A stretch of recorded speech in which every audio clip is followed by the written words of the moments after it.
Assalamualaikum warahmatullahi wabarakatuh. Jumpa lagi di Liputan Mayang Channel melalui Rawat Ruat Podcast bersama saya dan narasumber kami yang tercinta Bunda Mayang Sari. Liputan kali ini mengambil judul Eksklusif Dana Ampera. Dan langsung saja kita menuju ke pertanyaan pertama kepada Bunda Mayang. Bunda, mohon klarifikasinya, benarkah Dana Ampera itu ada? Dan untuk apa sih peruntukan dari Dana Ampera itu keberadaannya? Assalamualaikum warahmatullahi wabarakatuh. Mengenai harta amanah yang dikatakan atau dinamakan Ampera itu memang ada dan benar adanya. Nah, kemudian kegunaannya itu sebetulnya di Dana Ampera itulah yang diceritakan untuk menata raga, menata keluarga sebelum nanti mengerjakan yang lainnya ketika aset ini benar-benar terbuka. Jadi yang dikatakan Dana Ampera itu tidak ada di dalam bank, tapi posisinya sudah ada di luar bank, tapi itu uang dari bank, seperti itu. Jadi untuk mengondisikan menyelesaikan satu titik Dana Ampera itu, surat tugasnya itu diberikan kepada keluarga saya, kakak tertua saya, itu tahun 2001. Jadi yang disebut Dana Ampera itu tidak ada di dalam rekening, sudah dipersiapkan oleh beliau di luar bank, tapi duit dari bank. Memang jumlahnya tidak sedikit, karena di Dana Ampera itulah modal dan bekal untuk menyelesaikan pekerjaan-pekerjaan yang lain. Nah, bentuknya itu sudah rupiah dan ada US dollar yang tidak terhitung banyaknya. Kalau rupiah jumlahnya sekian itu ada.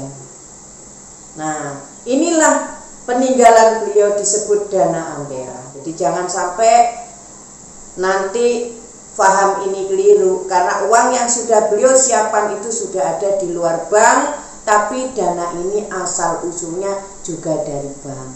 Jumlahnya juga tidak sedikit, memang hitungannya lebih daripada cukup. Nah, itu. Jadi beliau meninggalkan Dana Ampera itu dengan tujuan untuk menyelesaikan aset yang lain. Dan ingat, terbukanya moneter itu nanti ketika dana ini terbuka. Jadi tidak perlu disistemkan, dalam bahasanya orang tua mah itu duit sudah sistem, tinggal buka infaknya. Gunanya apa? Untuk menyelesaikan aset itu sendiri. Karena cerita kita mengandangi atau membuat rupiah dalam satu titik itu otomatis ada sistem yang harus dilakukan. Dan kalau rupiah belum diselesaikan dengan benar, kalau rupiah belum berdaulat dengan benar, maka Dana Ampera ini tidak bisa dikeluarkan. Jadi bukan untuk yang neko-neko klenik-klenik, pembuka kuncinya sudah kesebut 2 juta plus 30.000 US dollar. Nah, karena beliau selalu carikan uangku, carikan barangku, temukan uangku, tidak terjadi, supaya aset ini bisa terbuka, sampai saat ini pun itu belum terjadi. Maka itu kami tidak bisa berpaku dan tinggal diam di tengah maraknya masyarakat dan saudara-saudara kita membuat satu pekerjaan dengan pengurusan pencairan.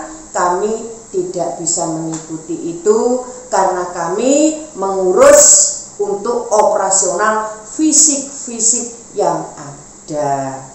Jadi kata orang tua, tidak akan ada aset yang terbuka sebelum ini dipecahkan.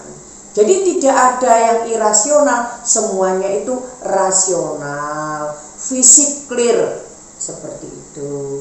Ya memang tidak semua orang bisa tahu, kembali kepada sekuritasnya tadi untuk menjaga keselamatan dana tersebut. Jadi udah berbentuk rupiah dan satunya sudah berbentuk US dollar, dan semua itu uang dari bank, bukan dari gudang atau banker yang sudah dipersiapkan oleh beliau. Tinggal buka moneter, maka ini semua selesai. Bisa digunakan untuk menata raga, menata keluarga, supaya nanti ketika urusan dunia tentang aset ini dibuka, semuanya sudah tercukupi. Selanjutnya Bunda, siapa sih orang yang pertama kali menyerahkan dana ampera ini? Dan kalau boleh tahu dari apa yang telah Bunda terangkan sebelumnya, di mana sih sebenarnya dana ampera ini ditempatkan sampai saat ini? Jadi yang memberikan itu adalah Presiden Republik yang pertama, itu Bung Karno, atau beliau yang sekarang ini dibilang Satrio Peningit, ya kita buka ya, atau Paduka Yang Mulia Haji Muhammad Insinyur Soekarno. Beliau yang memberikan tugas dan juga visi itu kepada keluarga kami untuk dikerjakan, untuk ditindaklanjuti dengan tujuan yang sudah dijelaskan. Jadi dipahamkan ya, untuk dana ampera ini sebetulnya untuk penataan sebelum urusan rakyat Indonesia ini direalisasi. Tapi di dalamnya situlah semuanya alat untuk menyelesaikan urusan dunia. Kami ini menceritakan sebenar-benarnya yang kami dapat, karena saat kami menerima, keluarga kami ini juga terima surat perintah dari tahun 2001, kemudian 10 tahun hampir tidak ada terjadi, tidak terbuka yang namanya dana ampera ini. Dilanjut oleh beliau surat kedua, yaitu 2010. Nah, itu batasnya sebetulnya sampai 2014 atau 2015, tapi tidak terjadi lagi, dan kemarin diperpanjang lagi. Jelas kita yang tidak bisa menyelesaikan pada waktunya yang beliau inginkan, kita dapat konsekuensi, resiko. Jadi kalau kata orang tua sekarang ini, itu kena dam, seperti itu ya, kita jalankan, kemudian mengambil tugas untuk selanjutnya. Posisi harta ampera itu sendiri ada di satu titik. Lah kalau saudara-saudaraku bilang Banda Indung, nah itulah sebetulnya posisi dana ampera berada. Karena Banda Indung itu posisinya tidak di Jawa Timur, tidak di Jawa Tengah, ada di barat, posisinya di Kota Bandung. Baik Bunda, selanjutnya terkait proses penyelesaian harta amanah dana ampera ini, sudah sampai pada proses di mana posisinya saat ini, dan kapan dana ampera ini selesai untuk pengurusannya? Jadi kalau untuk penyelesaian dana amanah itu sendiri tidak perlu sistem atau disistemkan, tidak, karena duit itu sudah dari bank. Hanya mungkin saat nyimpan duit ini itu kan pasti ada laporan bahwa duit yang emisi sekian, jumlahnya sekian itu, demi kepentingan ini kita tidak bisa keluarkan, itu jelas ada laporannya. Pun juga nanti ketika uang ini dibuka kan juga harus dilaporkan bahwa dana yang kita simpan sekian-sekian dari emisi tahun sekian, pecahan sekian akan kita buka atau kita lepas. karena urusan mungkin sudah terselesaikan. Demikian juga dengan US dollar. Jadi tidak perlu disistemkan, hanya membuka rupiah ini supaya rupiah ini sah di atas dunia. Artinya dari hukum dan sistemnya ini diselesaikan. Karena berbicara tentang uang-uang kita, walaupun kita saat ini setiap hari menggunakan uang, tapi uang kita itu belum berdaulat. Yang artinya hanya dipakai bisa di dalam negeri sendiri. Itu juga bisa melalui persemakmuran dengan negara tetangga, contoh Malaysia, Singapura, dan negara tetangga lainnya itu sifatnya barter. Rupiah belum laku seperti halnya US dollar, seperti halnya euro atau pound sterling di seluruh dunia laku. Tapi kalau rupiah belum. Karena apa? Yaitu tadi faktor X-nya belum terselesaikan. Jadi rupiah kita masih belum berdaulat. Karena kebutuhan di Indonesia, di satu negara kita itu butuh uang untuk alat transaksi dan bayar, maka uang itu berjalan, dipakai. Tapi berbicara untuk terlisensi itu belum. Jadi dolar juga ada yang belum terlisensi dan juga ada yang sudah terlisensi. Tapi kalau rupiah kita yang pecahan 100.000 itu jelas belum berdaulat, belum terlisensi, saudara-saudaraku. Maka kalau uang rupiah kita berdaulat, mungkin bisa mengurangi masalah yang ada di negara kita. Dikatakan inflasi, yaitulah karena banyaknya fisik uang, tapi sayangnya tidak masuk sistem standar UBS-nya. Otomatis ini berbicara tentang lisen atau lisensinya. Karena lisensi yang disiapkan orang tua belum ditandatangani, belum turun, dan merah putih belum terpotong oleh BI. Itulah kenapa rupiah kita mungkin tidak berlaku di luar negeri sana. Kalaupun itu bisa, itu sifatnya barter saja. Baik Bunda, apa yang Bunda sampaikan kali ini cukup kontroversi sekali ya Bunda. Apalagi terkait mata uang rupiah pecahan 100 khususnya, yang menurut Bunda belum berdaulat rupiah kita. Dan bila informasi di podcast ini sampai diketahui oleh pusat pemerintahan, karena dana Ampera ini ada di luar, bukan di perbankan, apakah Bunda masih membutuhkan peran pemerintah untuk pengurusannya? Itu yang pertama Bunda. Kedua, jika hal ini benar mendapat respon pemerintah, apakah Bunda siap menemui dan menyelesaikannya bersama? Sangat siap dan siap sekali. Jadi kami sekeluarga itu menunggu itu. Dan untuk yang tadi dipertanyakan oleh saudaraku, masalah kita berbicara bahwa uang kita belum terlisensi atau tidak berdaulat, ini sudah menjadi rahasia umum. Semuanya pada ngerti kalau rupiah kita itu sangat lemah. Karena apa? Ya karena permasalahan itu tadi, faktor X-nya. Jadi kalau dari penjabat atau pemangku daripada negara, pemerintah itu bisa merealisasi, langsung bisa ke kami, tidak perlu dipelintir-pelintir dengan yang lain-lain, itu sebetulnya ridhonya ilahi. Hanya kita sekarang kembalikan kepada Tuhan. Orang bisa menyalahkan dengan saya bicara loh Mas, tapi iya faktanya seperti ini. Boleh mengatakan saya tidak benar, boleh saja.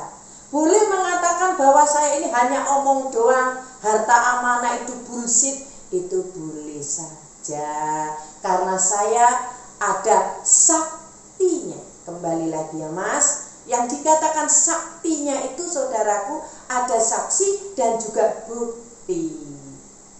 Nah, kalau itu dibilang orang di luaran itu hanya bullshit, nah, untuk menimbulkan situasi dengan kepentingan kami atau golongan, itu juga terserah privasi yang berpikir. Tapi kenyataannya seperti ini. Tidak mungkin Bunda itu berani kalau tidak ada dasarnya. Faktanya memang demikian. Kalau ini salah, berarti dari yang memberikan ke kita salah. Jadi jangan harap ada cerita pencairan yang ada di dalam bank ataupun di luar bank, pakai sistem apapun belum bisa. Karena apa? Dana Ampera atau Banda Indung tadi belum terbuka. Karena kuncinya di situ. Nanti seiring dengan waktu, dengan zaman, saudara-saudara kita, masyarakat kita akan memahami tentang apa yang dibicarakan oleh Mayang yang sesederhana ini. Baik Bunda, terkait harta amanah lainnya atau sesuai dengan topik podcast kita kali ini tentang harta amanah Ampera yang Bunda sampaikan panjang lebar. Kenapa baru sekarang Bunda? Kenapa informasi ini baru Bunda buka sekarang? Sudah berapa lama Bunda melakukan penyelesaian terkait semua harta amanah ini? Dampaknya dalam perjalanan proses ini, apa yang telah Bunda temukan selama ini? Mohon penjelasannya Bunda. Ya, jadi merealisasi dana Ampera itu sudah lama. Sangat lama sekali. Barangkali kalau kita hitung dari tahun 2001 sampai ke sekarang udah berapa tahun? Sudah 21 tahun. Mestinya 21 tahun yang lalu itu sudah bisa dinikmati dan sudah bisa dipakai oleh saudara-saudara, oleh keluarga, dan juga masyarakat kecil yang memang itu berhak. Inilah amanat penderitaan rakyat, selesaikanlah ini. Jadi selama kurun waktu 21 tahun belum bisa terrealisasi. Mau bilang apa? Karena beliau orang tua bilang, temukan uangku. Nah ini yang disebut dana Ampera itu uangku, itu ku, bahasa itu bukan saya ya Mas ya. Ku itu beliau dengan barangku. Barang itu menurut beliau aset-aset yang dititipkan kepada para yang dulu sesuai dengan kesepakatan. Ternyata di era sekarang ini sulit untuk menemukan. Yang ada uangkunya yang rusak. Tapi barangnya tidak pernah ditemukan. Inilah Mas, kalau ada barang aset yang dititipkan oleh beliau dulu dan sekarang pemegangnya itu menemukan dengan kita, maka terjadilah pakemnya uangku, temukan barangku. Maka selesai, sistemnya silang. Jadi sudah diselesaikan oleh beliau sendiri, bukan siapa-siapa. Kembali lagi, kami ini hanya pesuruh. Istilahnya kami ini hanya pelayan, karena tidak mungkin bisa orang tua ini melakukan sendirian. Begitu. Jadi banyak hal yang semestinya tidak bisa saya utarakan di podcast ini, tapi sebagian bisa saya jelaskan. Jadi dalam kurun waktu 21 tahun mati-matian kita mencari hal ini supaya terjadi. Tapi mungkin kalau ini tidak terjadi, kami sebagai pesuruh, pelayan ini atau pekerja tidak bisa tinggal diam dengan menunggu itu. Karena dengan cara itu sudah sangat melukai kami, sudah menyakiti kami. Yang ada kami dihujani oleh fitnah. Karena kami di sini tidak kepingin disebut benar, tidak mau disebut bahwa ini yang asli, tidak. Tapi kami bagaimana caranya menjalankan ini semua sesuai perintah orang tua, tidak salah dan menyalahgunakan. Karena resikonya sangat besar dan berat loh. Jadi mungkin saudaraku bisa bilang, ini harta jin, ini mimpi doang, ini bohong, itu silahkan. Semuanya kembali kepada saudara-saudaraku, kita punya keyakinan. Tapi buat saya, karena saya melakukan dan pelakunya ini, ya saya masih kekeh dan saya masih percaya apa yang saya lihat, apa yang saya dengar, itu tetap akan saya lakukan. Itu buat pribadi saya.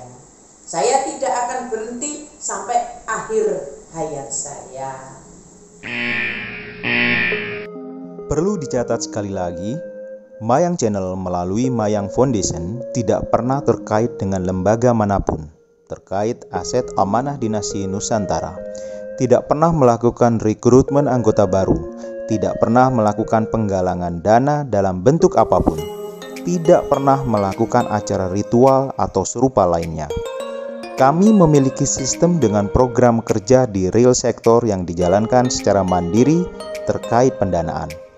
Tujuan Mayang Channel ini dibuat sebatas sebagai bentuk pelurusan, penegasan, informasi, serta hiburan konten semata terkait harta amanah dinasti Nusantara, agar tidak timbul lagi beragam modus penipuan mengaitkan akan harta amanah yang banyak menimbulkan korban di luaran. Ingat dan hati-hati, tidak ada cara pintas menuju kaya. Bekerja sungguh-sungguh dan berdoa kepada Tuhan Yang Maha Esa adalah solusi yang sebenarnya.